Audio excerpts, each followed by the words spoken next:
Pilipino sa Kingdom of Jesus Christ sa Davao City ang inyong pagsasagawa bukas ng direct area inspection or ocular inspection on-site at ang pagsasagawa ng joint committee hearing ng Senado na kayo ang naatasang mamumuno.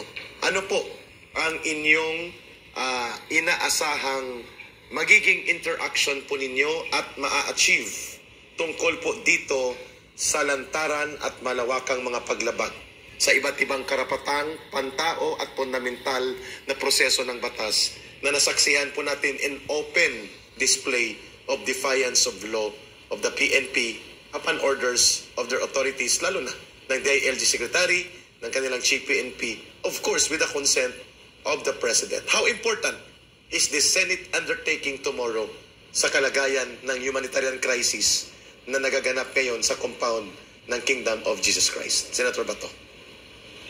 Very important ito kay Eric, no? Dahil nga, aside from yung ating primary purpose na investigation in state of legislation, malalaman rin natin through our oversight function, malalaman rin natin kung susundin ba ng kapulisan yung mga magiging findings at rekomendasyon ng Joint Committee on Justice and Human Rights at saka yung aking committee ng Public Order and Dangerous Drugs.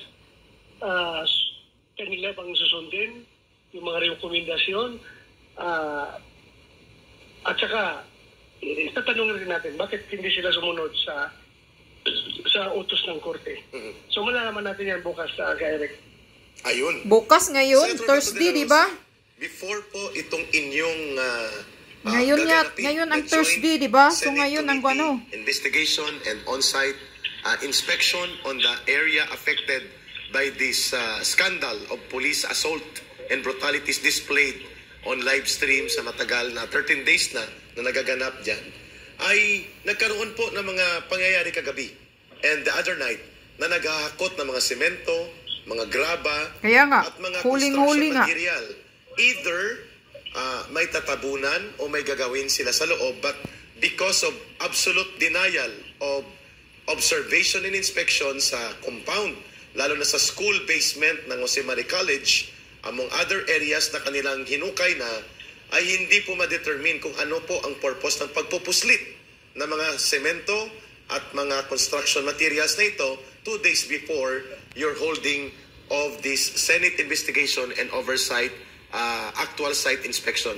What do you perceive about this kind of activities ongoing right now sa PNP? Are they trying to set up things para i-make up ang lugar na hindi lalabas yung kanilang mga ginawang kalapastanganan, pagsira sa property, among other illegal things that they have done for the last 13 days? Senator Bato de la Rosa, how can you surmise this kind of questionable activities ongoing for the last 48 hours sa compound na wala nakakapagpigil sa mga pulis ngayon?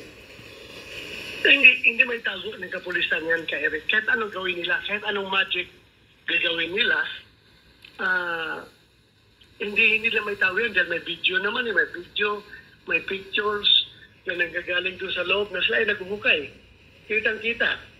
At hindi may tago yan ni General Torres sa atin. Dahil yung ibang pulis dyan na pinagalitan niya kung bakit nagkalat yung video yung sa kanila paghuhukay, ay yung nagsusumbong rin sa atin.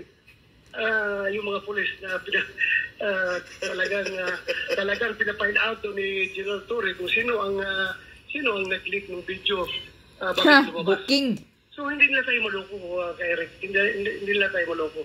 Of course, magsusumbong ang mga pulis sa iyo, General Senator Bato de la Rosa. You have been one of the respected officers of the PNP and you brought into correct integrity and direction of law enforcement during your time. Kaya natural na hahanapin nila ang linya ng pagsusumbong sa inyo na hindi nila nararamdaman ngayon sa liderato ng PNP.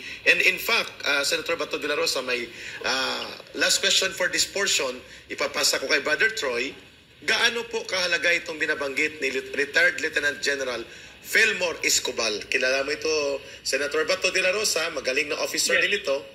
at naging isa to sa mga tauhan mo ng junior officer ito or under sa mga unit na napamunuan mo. Sinabi ni Lieutenant General Retired Fillmore Escobar na kabaliwan na po ang pag-i-insist ng mga pulis ngayon for 13 days na hindi nila ma-serve ng tama ang warrant of arrest, ay gumagawa sila ng kung ano-anong mga kagastusan at kabulastugan, kung ako nang gumamit ng term, na hindi na nagbibenepisyo sa gobyerno at napapahamak na ang interes ng sibilyan at pati na ng police organization vis-a-vis gastos at ang epekto ng negatibo na nagagawa nitong kabaliwan at kamalian na ginamit nila dyan sa Kingdom of Jesus Christ. Your reaction to this very categorical observation made by Lieutenant General Fillmore Escobar?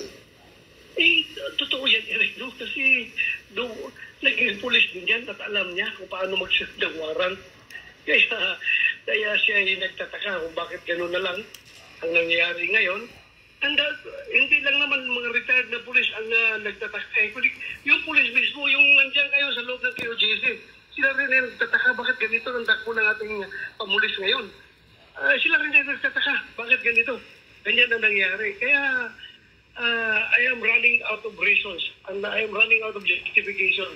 So gusto ko man silang intindihin sa kanilang intention na talagang mahuli nila si Pastor Kibuloy dahil ito ay merong standing warrant of arrest. Kahit gaano ko iti-twist yung aking rational being para lang tanggapin at intindihin yung kanilang ginagawa, ay hindi ko talaga parang hindi talaga pumapasok sa aking senses bakit ganyan ang nangyari sa service yung service of warrant of arrest. As I've said, kung ang mga ordinaryo civilian nga ay nagtataka, how much more yung police na alam niya paano mag-serve ng warrant of arrest.